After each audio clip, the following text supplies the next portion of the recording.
आज रात को एक गणेश पंडाल के ऊपर जो है कुछ बच्चों ने जो है पत्थर मारा। उसके बाद तुरंत जो बंदोबस्त में पुलिस थी इन बच्चों को जो है वहां से ले लिया जो है।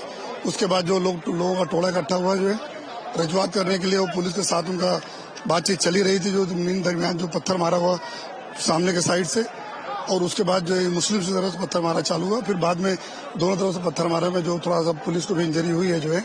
और उसके बाद तात्कालिक सब जितनी भी टीमें आ गई थी उस एरिया में, जितने भी एरिया में थे जहां जरूरत पड़ी वहां पर लाठीचार्ज किया गया और टीयर गैस के सेल छोड़े गए। और उसके बाद कॉम्बिंग ऑपरेशन किए जा रहे हैं। हमारे पास हमारे जो कमांड कंट्रोल रूम में जो सीसीटीवी कैमरे में और बहुत सारे यहाँ पे जो लगे हुए हैं कैमरे लोगों के मोबाइल में, कुछ अधिकारियों ने वीडियो भी इनको बनाया, उन सारों को जो है लेकर अभी जितने भी आरोपी थे, जो एक्चुअल आरोपी थे, जो लुखे लोग थे, जो शांति को डोलाने का प्रयत्न किया, सबको पकड़ने का कामगिरी चालू है। जो भी पुलिस अगर यहाँ देखा जाए करीब 1000 के आसपास चारों तरफ पूरी पुलिस लगी हुई है जो है। और पब्लिक अभी यहाँ पे है, यहाँ पे जिनको भी जो यहाँ से बिखेरने का कामगिरी चालू किया जा रहा है। लगभग जो बनाव बना है जो है ये करीब 8:30-9 बजे के आसपास का बना होता है जो है। तब से जो पुलिस की टीम कामगिरी चालू है। पुलिस भी यहीं पे थी उस समय, लेकिन ये विस्तार ऐसा चारों तरफ गलियां वगैरह है तो हर गली को कवर करने के लिए जो अगल बगल की पुलिस उनको भी डाइवर्ट यहाँ पे किया गया था। अभी एग्जैक्ट नहीं बता सकते, लेकिन जो पुलिस को भी इंजरी हुई है, कुछ पब्लिक लोगों को भी इंजरी हुई है।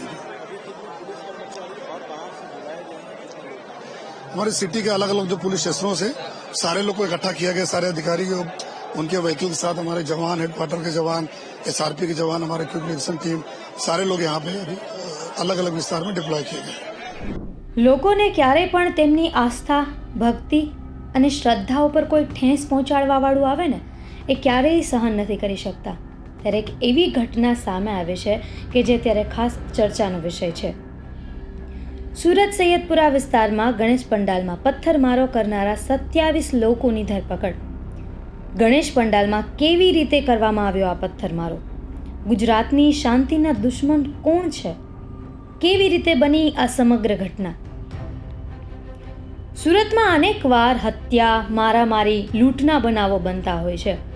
હવે સુરતના સૈયદપુરા પોલીસ સ્ટેશન વિસ્તારમાં ગત રાત્રે અસામાજિક તત્વો દ્વારા ગણેશ પંડાલમાં પથ્થરમારો કરી તંગદિલીભર્યું વાતાવરણ ઊભું કરવામાં આવ્યું હતું, જેને લઈને પોલીસ અને ઉચ્ચ અધિકારીઓ ઘટનાસ્થળે પહોંચ્યા હતા, જેમાં પોલીસે લાઠીચાર્જ કરી 4 ટીયર ગેસ છોડ્યા હતા, તો ટીખળખોરોએ વાહનો અને લારીઓમાં પણ તોડફોડ કરી હતી।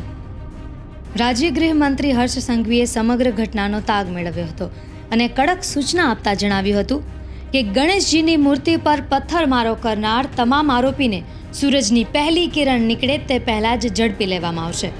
शहर के लोग जब सूरज की पहली किरण के दर्शन कर रहे होंगे, उससे पहले गणपति जी के पंडाल पे पत्थर फेंकने वाले और उनको बहकाने वाले सभी लोगों को गिरफ्तार कर लिया जाएगा।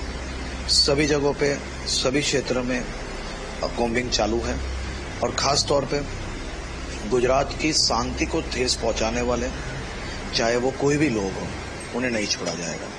सख्त से सख्त कदम उठाए जाएंगे।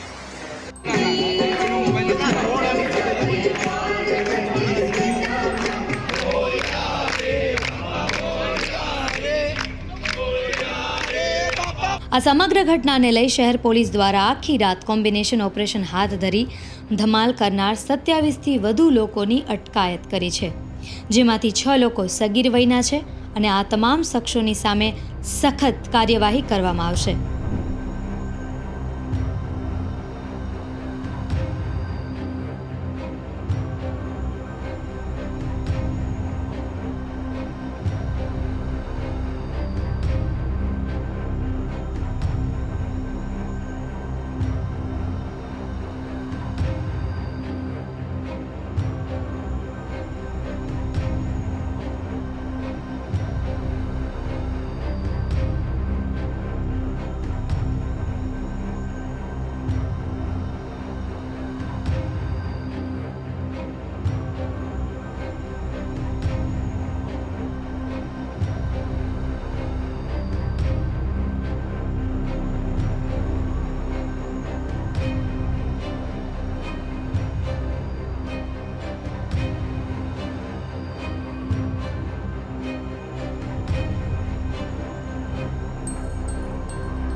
સુરતની જનતાની શ્રદ્ધા પર ઠેસ પહોંચતા લોકો ખૂબ જ રોષે ભરાયા છે.